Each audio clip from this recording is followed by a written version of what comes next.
Disclaimer: this video is for educational and informational purposes only and is not financial advice.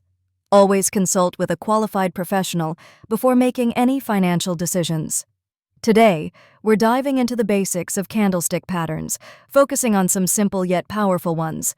First up, we have the Doji.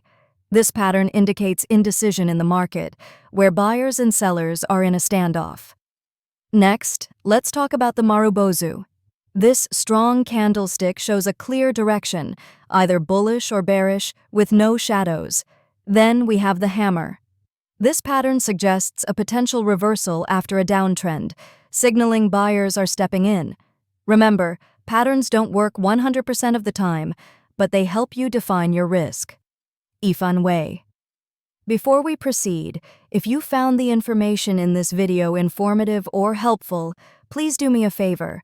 Take a second to like this video, subscribe to the channel for more content like this, and share it with someone else who might benefit. It really helps the channel grow. Now let's continue. Now, let's recap these patterns. The Doji shows indecision, the Marubozu indicates strong momentum, and the hammer suggests a reversal. Understanding these patterns can help you make more informed trading decisions, but always remember to manage your risk. Thanks for watching. If you enjoyed this video, don't forget to hit that like button and subscribe for more insights on trading.